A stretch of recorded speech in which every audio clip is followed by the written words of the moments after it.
Diere Maniere, 'n potgooi van RSG.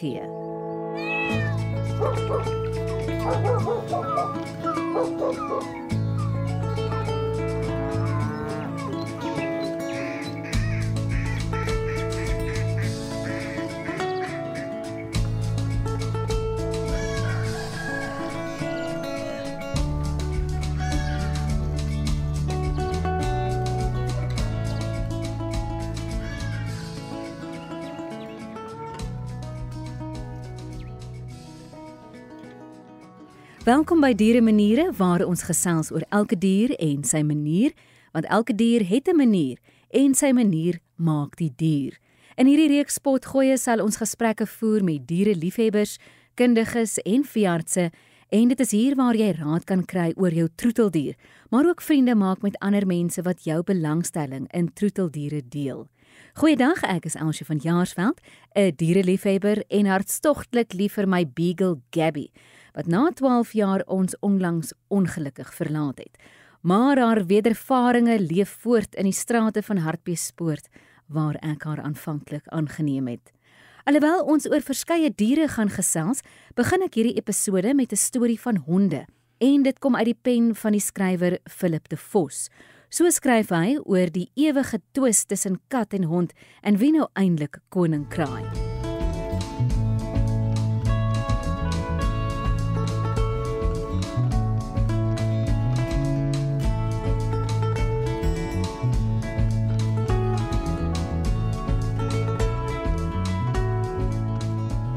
Dit is 'n uittreksel uit sy rubriek My Hond deel 1.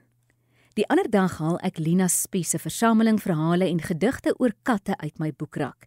Die titel sê alreeds alles, Majesteit, die kat.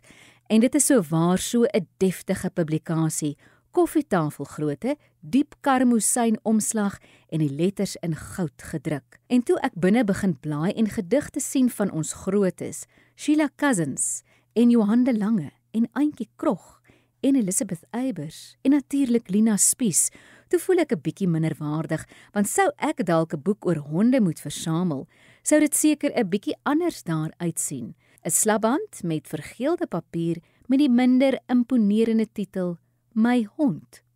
Maar nou ja, dit sal seker altyd so wees. Die kat sit op sy troon en die hond lê en snork saam met jou onder die komberse. Maar daar is seker geen rede om minderwaardig oor my hondeliefde te voel nie, want na baie deeglike deurlees van my Bybel, het ek met 'n rooi pen gemerk dat honde 44 keer in die Bybel genoem word, 35 keer in die Ou Testament en 9 keer in die Nuwe Testament en Lina Spies se katte nie 'n enkele keer nie. In die wêreld van Hollywood was Walt Disney 'n ware hondeliefhebber. Dink maar net aan hoe liefdevol hy vir Pluto behandel en die 101 Dalmatians en Lady and the Tramp. Sy katte daarenteen is aaklige gediertes, soos byvoorbeeld die vieslike kat in Cinderella. En dink maar net aan die Hollywood films wat jou 'n warmte om die hart laat kry, Lassie Come Home en Marley and Me. Was daar nog ooit 'n storie oor katte wat enige iemand op aarde laat huil het? Ek twyfel.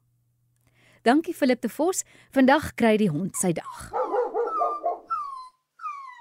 Om hierdie eerste episode af te skop, het ek nog 'n hondeliefhebber gevra om Diere Maniere aan ons luisteraars bekend te stel. Hy is baie geliefd en bekend in Suid-Afrika, maar ook in ander lande soos Australië en Nieu-Seeland, en hy is iemand wat sy leefstyl behoorlik omvergooi om jy sy honde te akkommodeer. Niemand anders nie as die skerpskertser Skalk Besuidenhout.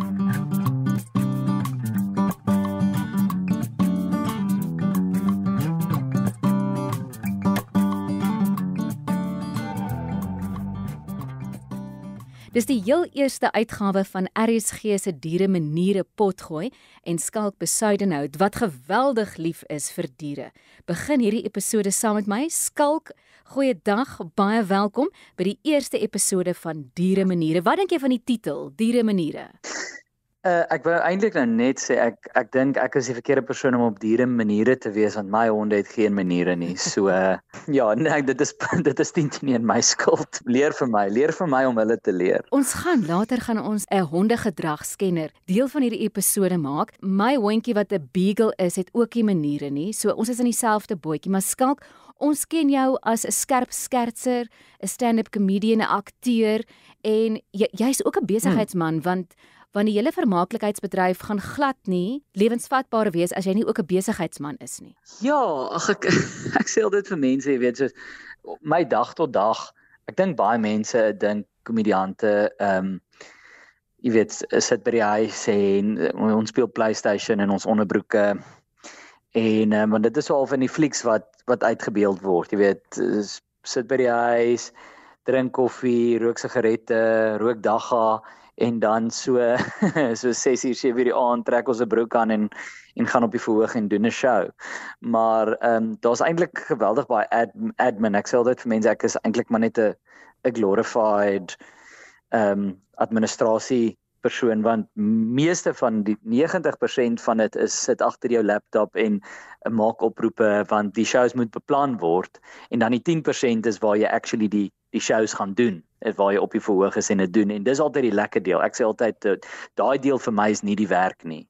Teen die tyd wat ek op die verhoog kom, pluk ek die vrugte van die werk. Van dan het ek nou klaar die jokes geskryf. Ek het die show is gereël, ek het dit bemark, daar sit mense.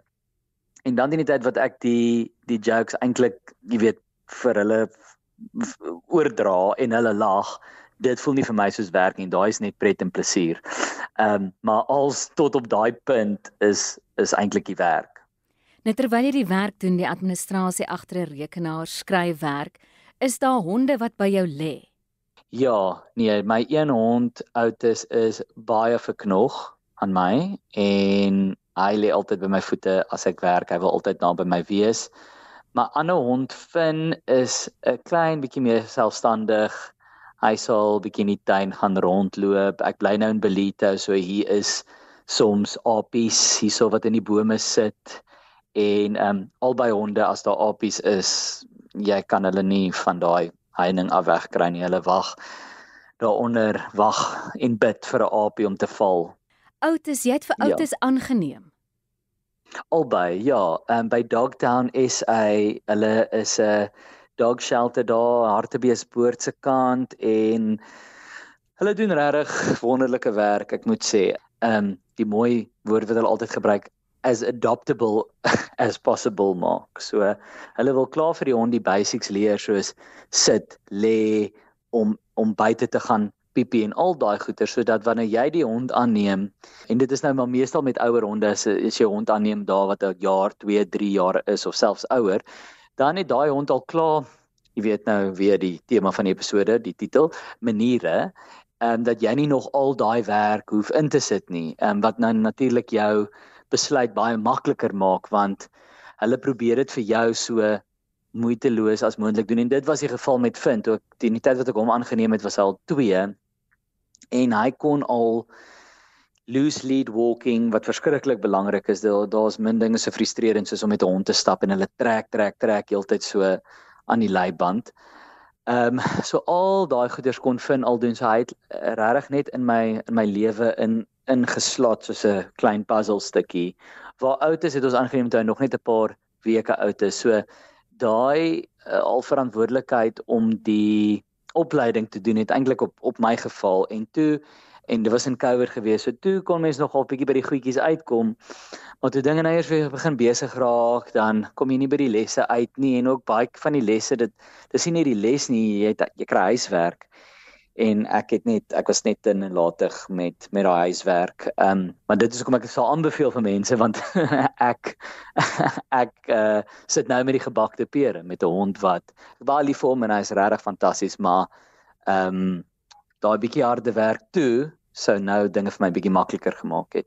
So kan jy die verskil sien tussen Finn se gedrag wat jy op 2 jaar gekry het en al reeds maniere gehad het en oud is en jy was nou eintlik self verantwoordelik vir die maniere en toe kry jou dier nie maniere nie, maar miskien gaan ons dit vandag kan korrigeer. Jy sien die verskil tussen die 2 honde. Ja, kyk, hulle het ook baie ander geaardhede. Finn is 'n baie rustiger hond. Otis is baie hoë energievlakke. Maar Finn is nou weer stout in ander maniere. So as Finn uit sy harnasie uitkom as ons stap, dan sprint hy. Dit is asof mens sal sweer ek mishandel hom by die huis soos wat hy van my af weghardloop. Maar hy hardloop na waar hy al van tevore die apies gesien het, want hy is apie mal. So hy hardloop dan na 'n boom of 'n huis of 'n plek. Ek bedoel hulle geheue is ongelooflik. Ek wil 'n vinnige storie vertel. Ek was vir 2 jaar terug in die Kaap met hom gewees en ek het by Airbnb gebly in Rondebosch. En ek het hom gaan stap op Bishops, die skool se cricketgronde waar mense jou hond kan gaan stap. En daar was 'n paar keer 'n eekoring in 'n boom gewees wat Finn gejaag het en toe sit hy nou onder daai boom en wag vir daai eekoring. En toe ek laas jaar weer shows daar gedoen en ek bly toe in dieselfde Airbnb en ek vat hom na dieselfde plek en dit was letterlik 'n jaar later, sodra ek daai leiband afgehaal het, het hy direk teruggehardloop na daai boom toe waar hy 'n jaar tevore die eekoring gejaag het. So hy het presies geweet die laaste plek waar daai eekoring was en hy het direk weer gehardloop na daai boom toe en onder dit gesit en weer daai eekoring gesoek. So hulle geheue is ongelooflik. So as hy nou van sy leiband afkom, dit is nie dat hy rondhardloop in ons kompleks nie. Dit is hy hardloop na 'n spesifieke plek waar hy al van tevore apies gesien het in die hoop dat hulle natuurlik weer daar sal wees. Otis sal nie weghardloop nie. Hy's bietjie van 'n bangbroek. So as hy te ver van my af is, dan sal hy omdraai en terugkom na my toe. Hy raak dan skielik baie bang. Nou baie keer met hierdie aanneeme honde weet mens nie presies wat 'n honderas die hond is nie en dalk is dit 'n kruising, maar goed, gee vir ons 'n idee van Finn. Is dit 'n groot hond? Hulle albei is so medium, so ek sê altyd bietjie groter as 'n beagle, maar ook kleiner as 'n labrador. So hulle is so half tussenin, maar nee, dis nou nie klein honde nie. Dit is nou nie soos 'n Yorkie nie. Finn, kyk, hulle albei is 'n kruising van baie honde. Hulle albei is nou maar jy weet die nuwe term wat uitgedink is in die laaste paar jaar, Afrikaans vir 'n hond wat so baie verskillende goed is. Maar ek sal sê Finn, die labrador kom definitief deur want hy gee baie hare af, so daar's bietjie labrador, golden retriever, definitief een of ander jaghond in hom want hy het 'n verskriklike jaginstink. So enigiets anders wat nie 'n hond is nie, 'n muis, 'n rot, 'n aapie, 'n kat, hy wil daai ding doodmaak en dit gaan nie eers oor eet nie. Jy weet of Adidas ook, jy weet hy het eendag 'n rot gevang en hy het net die rot doodgemaak en 'n dag gelaat. Dit was nou toe tot my voordeel want ek het al baie geld toe al spandeer om die rot te probeer vang. Maar toe op die einde toe sit Finn wat my daai guns gedoen het. En dan Otis, ons het eintlik 'n toets gedoen. Wat 'n interessante toets is om te doen vir mense. Hulle stuur vir jou in die pos wat lyk soos 'n lang, jy weet, oorstokkie. En jy vat, jy weet, sit dit in hulle mond om hulle spoeg te kry en pos dit dan terug vir hulle en hulle toets dit dan in 'n laboratorium. Maar toe sy resultate terugkom Otis en toe sit omtrent 7 verskillende honde en ek dink dit gaan ook soveel generasies terug want van dit het gestaan Yorkie wat ek glad nie in hom kan sien nie.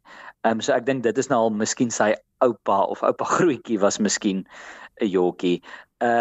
En dan ook was daar chow in hom wat ek ook glad nie chow eienskappe kan sien nie, maar sy kleursel is die van 'n German Shepherd. Hy's swart en bruin en dan het hy bietjie wit ook.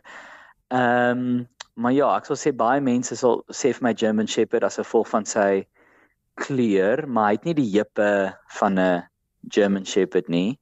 En dan sien jy ook bietjie windhond in hom. Hy het ook een van daai windhond borsies wat so bietjie uitkom. Maar Otis is regtig so half straatbrak deur en deur is maar sy ras, sal ek sê. Maar altyd so dankbaar, want as hulle by jou uitkom so op 2 jaar, dan het hulle nou al 'n lewe gelewe wat hulle wil nie teruggaan na daai lewe toe nie.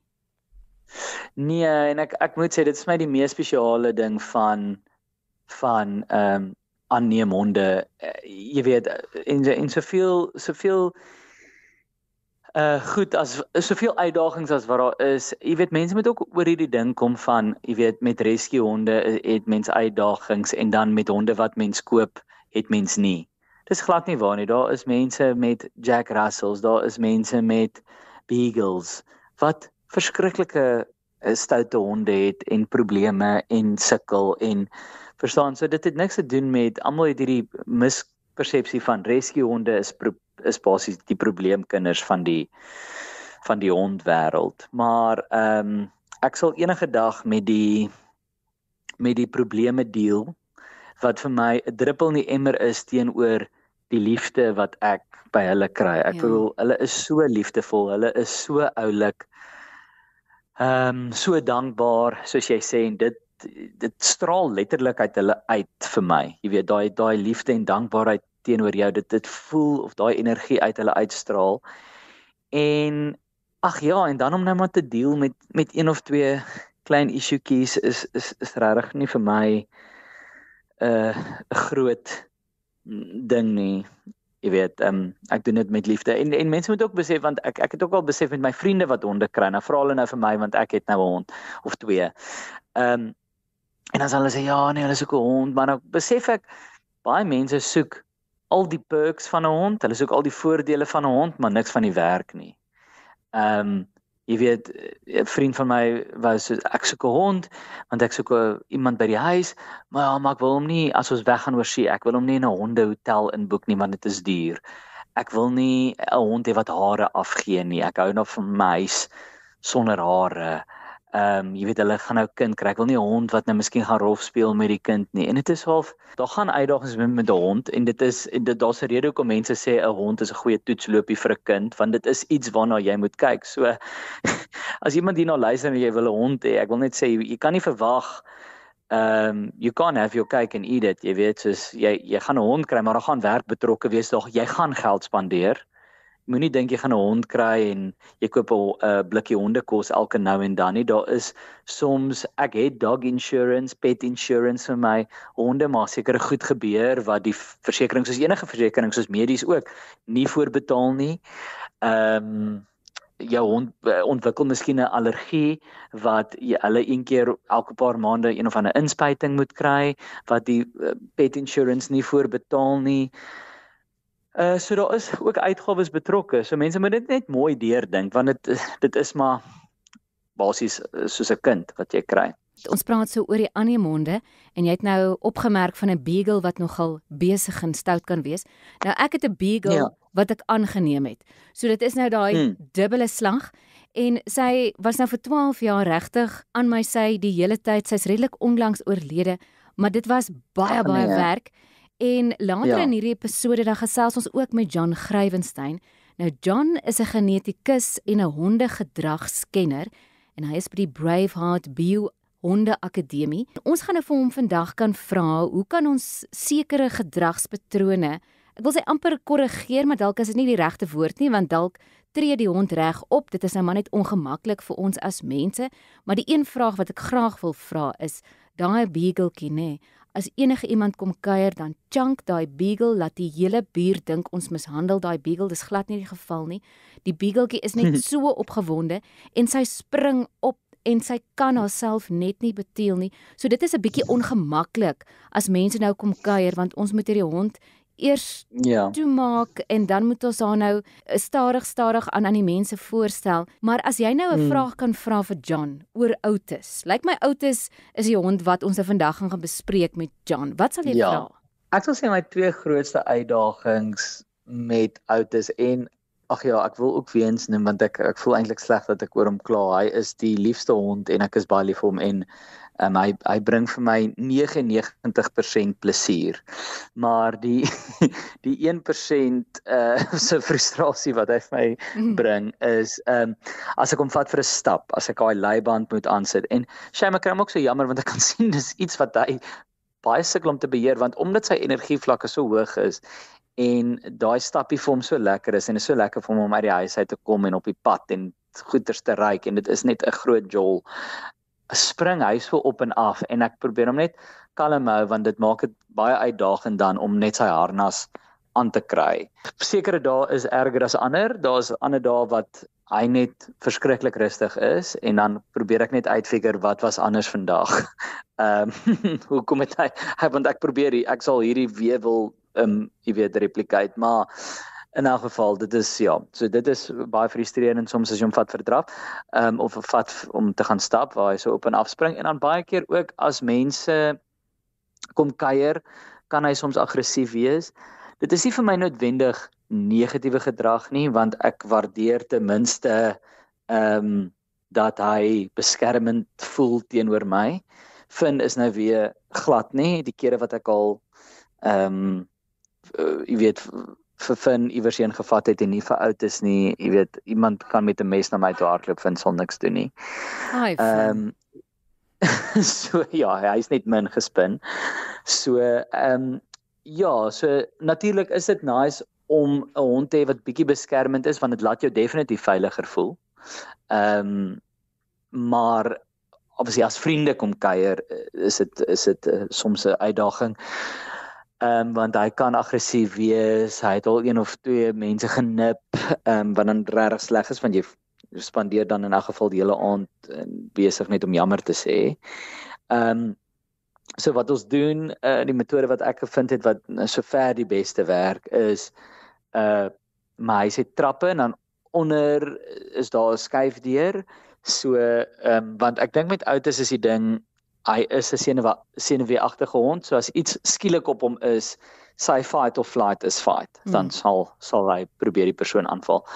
Waar as hy eers net so stelselmatig bietjie die persoon eers kan sien, en gewoond raak, dan is dit baie minder so dan maak ons hulle buite toe, ek het skuifdeure, so hy kan die persoon sien deur die glas, hy sal dan gewoonlik buite die deur bietjie blaf en so aan, en dan sal ek vir die persoon 'n koekie gee, en dat hulle hand deur die venster druk en vir hom 'n koekie gee, want hierdie is nou maar net wat ek aanneem, ek is nou nie 'n hondekenner so goed nie, maar in my kop dink ek, jy weet, iemand wat 'n dreigement is vir hom gaan miskien nou nie vir hom 'n koekie gee nie, of dat ten minste sal hy dit so sien. En ek hoop ook dat hy sien deur die ruit of deur die glasdeur dat ek staan langs die persoon en dat ek ontspanne en veilig en so aan is, dat die persoon, ek is gemaklik met die persoon, so dit beteken as ek gemaklik is met die persoon, kan hy ook gemaklik wees met die persoon. En dan as die persoon hom nou eers, as hy hulle hand deurgedruk het en hy ruik hulle hand en goeters, dan sal ek die skuifdeur oopmaak en dan kom hy in en dan is hy gewoonlik heel fyn en gechill en rustig. Die probleem kom in wanneer iemand net skielik by die voordeur instap en nou is hulle skielik net daar. Ja. Want dan het hy nie kans om nou al die kat uit die boom uit te kyk en te gaan, okay, maar wag, wie is hierdie persoon 'n dreigement of nie? Hy sal net aanneem hierdie persoon is 'n dreigement.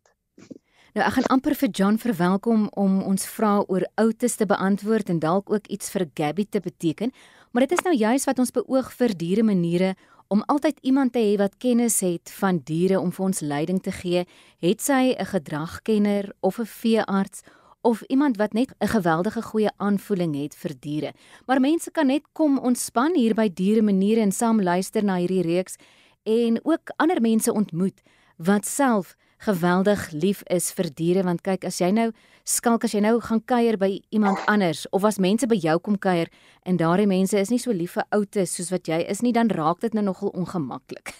Ja, en mens moet ook respek hê vir, jy weet, party mense is net nie hondemense nie, en dit maak nie eintlik saak of jou hond maniere het of nie, jy kan net agterkom aan party mense, hulle is net nie mal oor honde nie. Jy weet, selfs die kere wat mense al hier was, kuiergaste en oudes is hier, al is hy doodrustig en so aan, jy kan agterkom aan 'n persoon, hulle sal nie terwyl hy daar oulik op die bank lê om gaan vryf of bietjie koetjie nie. Waar ander mense, jy weet, sal hom nie wil uitlos nie.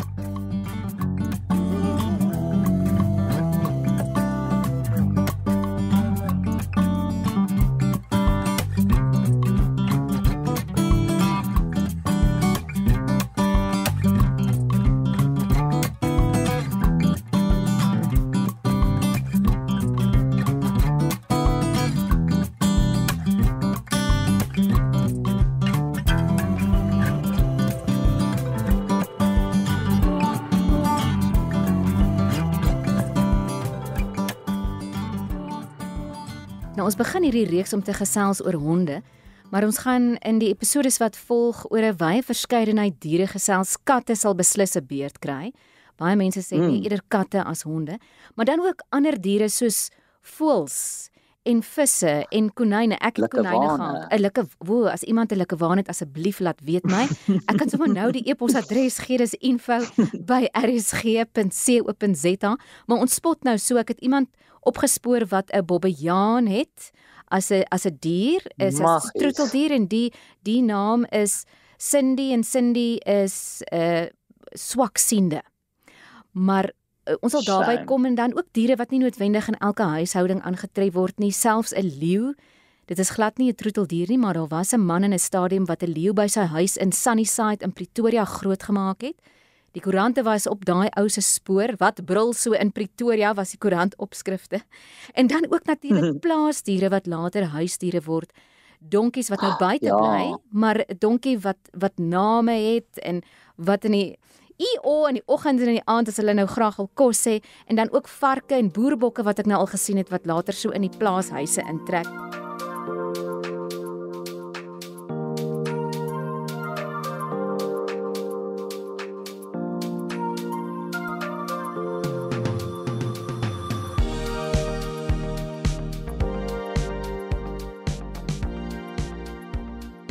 John Grywenstein, jy is 'n genetikus. Ek beskryf dit as ook 'n hondegedragkenner.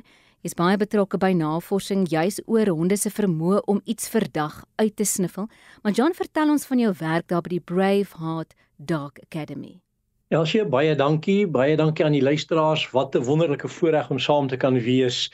Ja, wat ons doen hierso by Braveheart Biohonde Akademie, Biodog Academy, honde en dit wat verwant is daaraan, dis ook met die mense.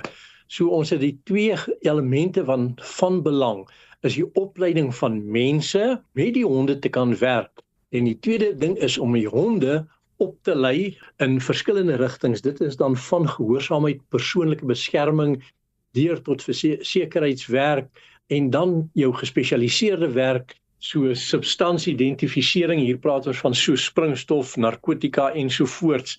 En dan natuurlik doen ons baie lekker navorsing in ons eie laboratorium ten opsigte van reukwerk. Een van ons doelwitte is om akkuraatheid te kry wanneer ons honde moet die teikenstowwe kan identifiseer, omdat ons werk met mense se lewens werklik, en ons moet lewens red. Nou in toekomstige opnames gaan ons nog juis gesels spesifiek oor julle werk, en dan oor die speurhonde, en dan ook waarna jy nou verwys het, hoe die honde 'n mens en ek glo ook 'n eiendom kan beskerm. Ek wil vinnig met jou 'n storie deel. Ons is daar in Nederland op die lughawe, en daar is 'n klein beageltjie, en die beageltjie het 'n lappie oor sy rug, en ek kan sien hierdie beagle is aan die werk, en daai beagle ruik aan elke sak.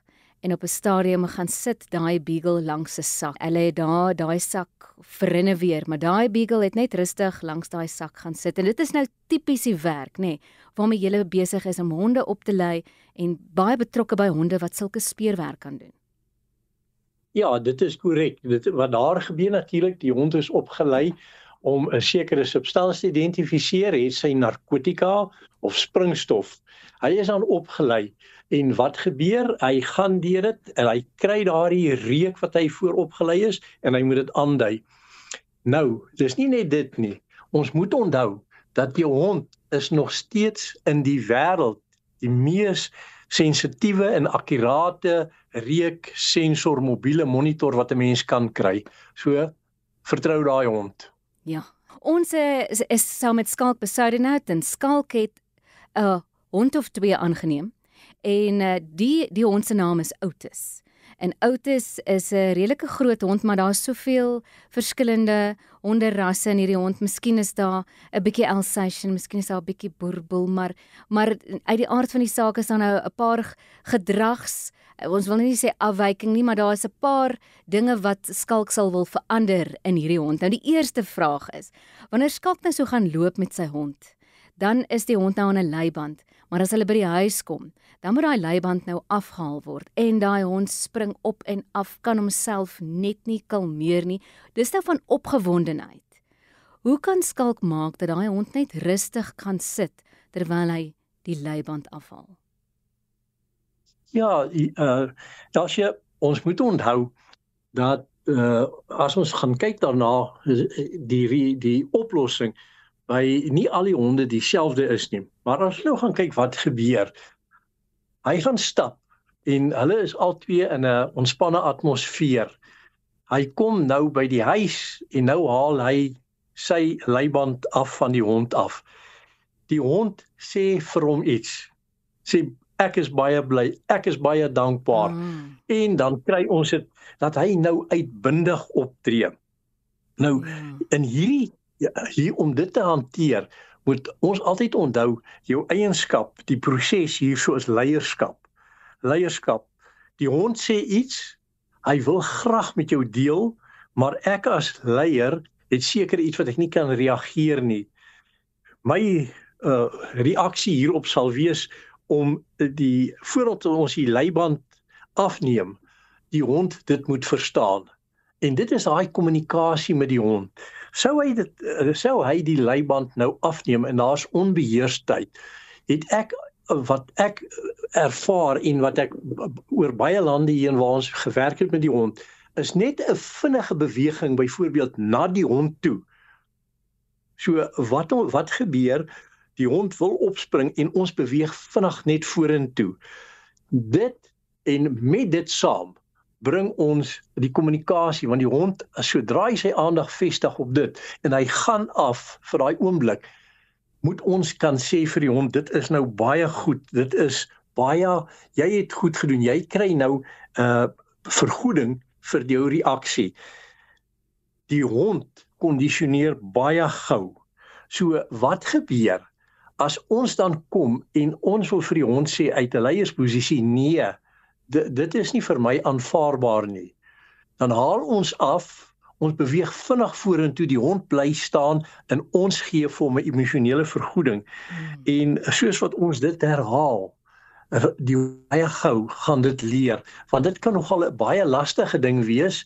Ek het wel gevind en dit moet in 'n nie aggressiewe houding dat ek beweeg vinnig vorentoe net met my knie bietjie opgelig. Ek is in die dominante posisie, dis belangrik. Die hond gaan af, ek vergoed hom en ek sê vir hom, dit is pragtig, sodra hy dit doen. En dit is omtrent wat ek sou sê 'n mens kan doen. Maar, hier wil ek byvoeg, jou opleiding, as ons opleiding gegee het vir die mens en die hond is opgelei, en ons het 'n kommunikasiesisteem, stel ons dit onmiddellik reg. Want nou gaan ons vir die hond kan sê wat hy moet doen. Die hond wat nie opgelei is nie, moet met liefde hanteer word. Dit is die heel eerste ding. Baie liefde, sagkens, op sy reaksie, gee hom emosionele vergoeding. Nou, die volgende vraag wat Skalk vra, en dis nou oor Otis. Hy sê dat Otis baie keer aggressief kan wees as iemand wat hy nou nie ken nie, in die huis instap. En hier is iemand vreemd nou op sy gebied. En dan kan Otis aggressief wees. So hulle het nou 'n manier hoe hulle dit bestuur, maar jy kan nou vir ons sê of Skalk op die regte pad is. Nou maak hulle nou eers vir Otis buite toe en dan sal hulle nou deur die glasvenster nou hierdie vreemdeling vir Otis bekendstel en eers 'n koekie gee. En dan sal Otis nou ook kan kom kennis maak. Weet jy, nou kan ek sê, met liefde kan ek sê, dit wat hy doen daar is baie goed, baie mooi, hy kry resultate, maar ek kom dadelik in en dan kom sê ek, hoor hierso, kom ons kyk hierna. Daar is dalk goed wat ons kan aanpas en dit anders doen. Jou hond se gedrag is 'n territoriale gedrag, hy's 'n territoriale dier. En hy het veral twee komponente wat ons hier vat, dis die omgewing, die geografiese, en die mens vorm deel van die gedrag van die hond. Wat wil die hond doen? Die hond wil ons net beskerm, so hy met die aggressie daar is. Baie van die metodes wat die mense toepas, breek eintlik af aan daardie natuurlike gedrag van die mens. Kom ons gaan kyk nou byvoorbeeld. Ons leer nou die hond, hy moenie aggressief wees teenoor hierdie vreemde persone nie. Nou, 2 uur môreoggend, slaap jy, jou vrou en jou kinders, jou dogters en iemand breek 'n venster en kom in. Dis ook 'n vreemde persoon. Het ons nou die hond geleer om nie aggressief te wees nie, of wil ons hê die hond moet beskerm? So nee, ons wil hê die hond moet beskermend optree. So hy moet daardie natuurlike, dat sy gedrag en dit wat ons vir hom geleer het, moet hy kan toepas. Nou is dit, hoe hanteer ons dit by ons huis? En hierso wil ek baie duidelik stel, jou verskillende rasse en gedragstipes vereis verskillende gedrag vanaf ons kant. Ons, die mens, moet dit beheer. Daarom, primêr belangrik, wat ek vroeër genoem het, is die opleiding van beide die hond en die mens. Maar, ons kan ook nou gaan luister, net 'n paar punters wat ek hier kan noem. Moet beheer die hond, altyd. Laat die hond verstaan, nou is dit van my kant af, belangrik, moenie aggressief wees nie, want nie almal het 'n venster nie, en sovoorts, want jy kan sit en braai saam met jou familie en ek kom kuier en die hond beweeg op my. So jy moet kan beheer. Die tweede ding is, wanneer jy daarso beheer toepas, moet dit jy en jou gesin of mense in 'n baie ontspanne situasie wees. Hoekom? Sodra jy nie ontspanne is nie, tel die hond dit net so op en reageer. So onmiddellik sê ek, raak ontspanne. Wanneer jou vriende kom, praat met jou hond. Kry jou hond ontspanne. Nooit gaan ek vir hom iets te eet te gee, koekie of iets van die aard nie, of deur die ander mense. Want wat leer ek vir die hond? Hoor jy so, as jy 'n koekie kry by die vreemde persoon, is hy 'n goeie persoon. As die krimineel nou inbreek vannag daar by jou en hy het 'n koekies in sy sak en hy gee vir die hond, dan sê hy vir die hond, moenie met my aggressief wees nie. Nee, jy beheer die hond deur vir hom rustig te maak, in die eerste plek, jou mense of jy is rustig, dan bring jy die mense in, baie rustig, terwyl jy jou hond beheer. En soos wat jou hond rustig raak, al wat jy doen is, jy vergoed hom emosioneel, sê vir hom, dis 'n baie mooi dier, ja, dis pragtig, dis daardie emosie tel die hond op, en baie belangrik, dat 'n mens jouself so beheer, dat jy nie gespanne is nie. Sodra jy gespanne is, kom ek sê nou vir jou Elsje, gaan die hond dit optel. So jy skep dit, jy beheer jou hond baie mooi, jy en beheer leierskap, indien nodig kan jy die hond aan die halsband vat, net mooi beheer, en soos wat hy onder beheer gaan, vergoed jy hom, en sê, dis nou baie mooi, wil hy iets doen, beheer hom, andersins is hy eintlik besig net om sy werk te doen. Asseblief mense, moet dit nie afbreek nie. Dit is daar om lewens en mense te beskerm, daardie gedrag. Kom vir opleiding, bring jou hond vir opleiding, kom kry self daardie kommunikasiekanaal tussen mens en dier, en so kan jy jou hond beheer. Dit is eintlik baie goeie raad vir my. Ek is nou al 3 keer in my lewe deur 'n groot hond gebyt. So die oomblik as daar 'n groot hond in 'n erf is, dan is ek sommer dadelik gespanne, maar jy het nou eintlik vir my gesê ontspan net. Ontspan, dit is stap nommer 1. Anders kan daar dalk nou weer 'n voorval wees. Ek wil jou vertel van my beagle. Nou my beagle is redelik onlangs oorlede. Sy het vir 12 jaar was sy my skaduwee. En die beagle het verskriklik opgewonde geraak as daar kuiermense in die erf kom. So sy het niemand gebyt nie, sy het jou opgelek. En sy het geblaf en gechunk, het dit geklink of jy seer kry. Ons het in 'n stadium verhuis na 'n ander straat toe en so die mense nie ons geken nie en hulle het aanvanklik gedink ons mishandel die hond omdat die hond so geweldig opgewonde is en chunk wanneer daar mense aankom. Ou Gabby was regtig, sy het haar reputasie gestand gedoen oral waar ons geloop het. So is dit iets wat mens kan korrigeer en is dit noodwendig verkeerd? Dalk nie. Ja, weet jy, kom ons gaan kyk na die gedrag van jou beagle. Jou beagle is 'n ondersoekende hond, né? En baie interessant, ons praat altyd van dis 'n antieke Engelse ras, daai van die heerskappy van ou koning Henry die 8ste ensovoorts word die beagle beskryf. Die eerste opmerking, die tweede ene daar is waar die gechunk. Ek het altyd gesê dit is 'n baie intelligente hond en hy's gelykmatig, maar hy het 'n resonante stem. Dit is baie interessant in die literatuur. Kan 'n mens daarna gaan kyk, so daardie gechunk, dit het regtig 'n resonante stem en 'n verskriklike ontwikkelde reeksin wat ons het. Nou, wat gebeur? Hierdie hond raak nou vriendelik en opgewonde teenoor mense. Die enigste ding wat ons hier kan doen en wat jy kan doen, is om die band tussen jou en jou hond so te vestig, sodat die hond kan reageer.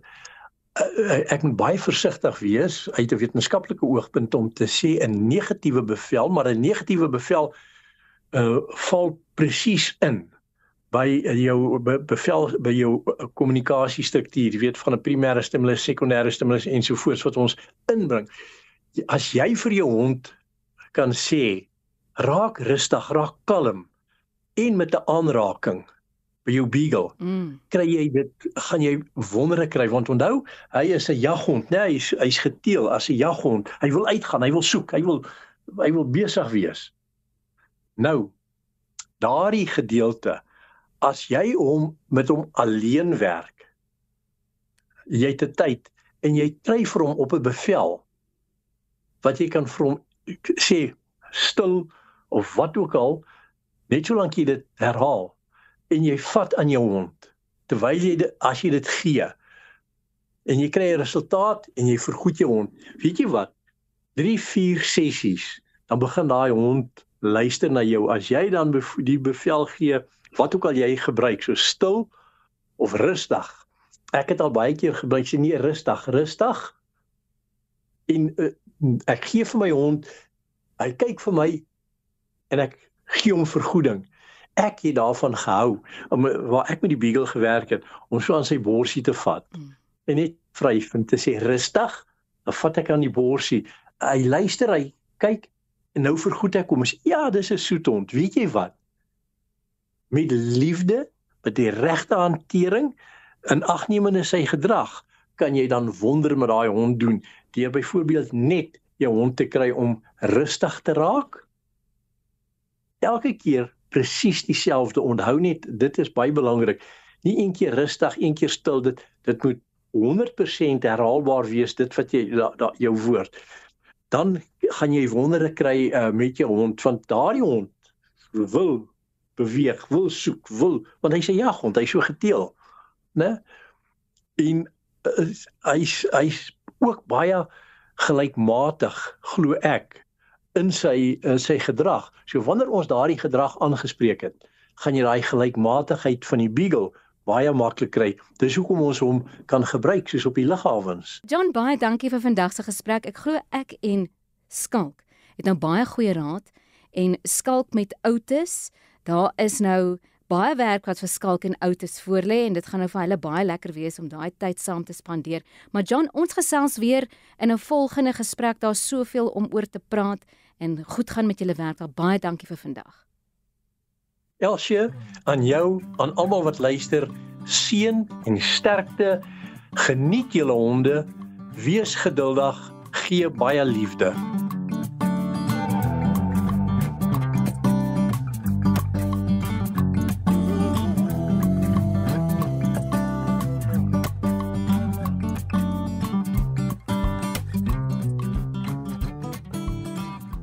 So Skalk, ons het nou geluister na John Grywenstein se raad, spesifiek vir Otis. Dink jy die raad wat hy het oor dat jy geweldig ontspanne moet wees met Otis wanneer mense kom kuier, en hoe jy hom emosioneel moet beloon, juis dat hy nie aggressief is nie, is dit iets wat jy saam met Otis sal kan baas raak? Ja, nee, 100%. Ek dink tot 'n mate kry ek dit reeds reg. Ek probeer gewoonlik as ek 'n persoon inbring, halfie weer daai kalmte weerspieël, en jy weet, soms sit ek sommer my arm om die persoon om vir Otis te wys, kyk, ek voel gemaklik met die persoon, ek voel glad nie bedreig deur die persoon nie. Die enigste triekie ding, ek dink ek sal dit nou nog uitfigure soos ek gaan. Die enigste moeilike ding is, ek sal nooit wil, omdat daar al insidente was in die verlede, ek sal nooit wil die persoon inbring en dat Otis half 'n oop pad het na hulle toe, en net kalm langs hulle staan nie.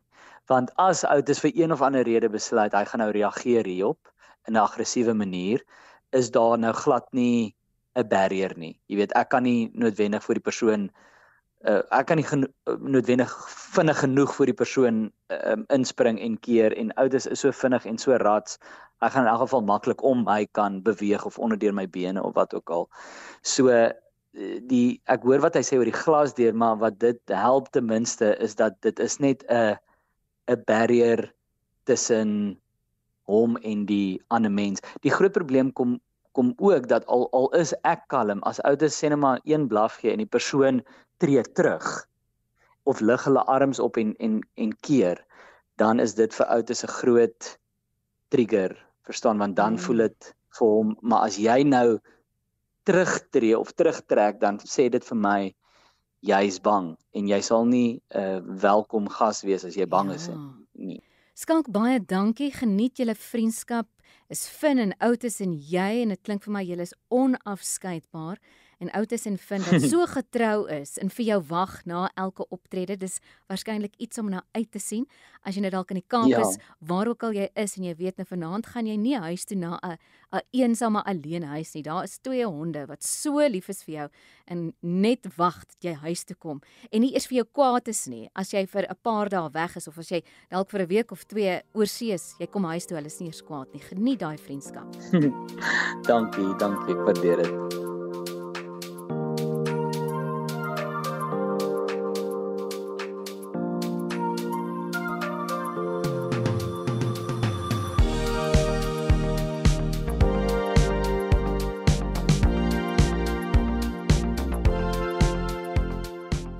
As jy ook nou soos ons meegevoer is deur al die hartroerende stories van ons troeteldiere, dan het ek uitstekende nuus vir jou. Soos elke diertjie 'n ma en 'n pa wil hê wat kan sorg en drukkies gee, so wil hierdie potgooi ook 'n ma en 'n pa hê. Wil jy ons aanneem, asseblief tog man, ons sal jou produk en diens hier wyd en suid verkondig. So as jy wil adverteer, stuur 'n e-pos na info@rsg.co.za. Kyk hoe waai my stertjie nou. Diere maniere. 'n potgooi van RSG. Nou dat ek en Skalk jou voorgestel het aan Otis, Finn en Gabby, wat 3 aanneemhonde is, wil ons graag hoor van jou hond. Waar het jy jou 4-voetige vriend gekry? Dalk het iemand vir Wagter as geskenk vir jou gegee, dalk het jy jou hond geërf teen jou sin, of dalk het jy vir Boelie by 'n teeler gekoop. Hoe ook al sy, Diere Maniere wil graag jou storie hoor. Maar onthou, Diere Maniere is nie 'n program wat op radio uitgesaai word nie, so jy kan nie 'n SMS of 'n WhatsApp ateljee toe stuur nie. Jy moet asseblief jou storie per e-pos stuur, en dan kan jy sommer ook 'n foto aanheg. Dit stuur jy na info@rsg.co.za. Net geweet, dis info@rsg.co.za. Dit sal vir ons hier by Diere Maniere baie aangenaam wees om jou storie van jou troeteldier te hoor. Waar het jy kennis gemaak met Wagter of Boelie of Matthewus of wat ook al jou troeteldier genoem word. Baie dankie weer eens aan ons deelnemers, Skalk Besuidenhout en die hondegedragskenner Jan Grywenstein, wat ons vandag so baie geleer het. En dit is nou om Diere Maniere vandag af te skop. Dit was die eerste episode. Spesiale dank aan Ashwin Klassen, wat die klank so goed versorg het. Dit is werklik 'n reuse taak. En dan wil ek ook 'n besonder dankie sê vir RSG se bestuur om vir ons die geleentheid te gee om oor Diere Maniere op hierdie platform te gesels. Ons het groot waardering daarvoor. Ons het nou hier by Diere Maniere eers opgewarm. Ons is volgende week weer terug om te gesels oor Majesteit die kat. Kattekwaad, kattemaai, katkenades, is jy 'n kat of 'n hondmens of sommer beide? My beagle Gabby was altyd dolgelukkig totdat 'n kat in die omtrek was. Dan het die hare op haar rug penorent gestaan, tot die dag wat sy die kat gejaag het en die kat omgedraai het en haar deur haar bek geklap het. Dit was byna katastrofies, maar almal het oorleef en volgende keer gesels ons oor katte. Ek is Elsje van Jaarsveld en ek groet dan tot 'n volgende keer op Diere Maniere, 'n potgooi vir RSG.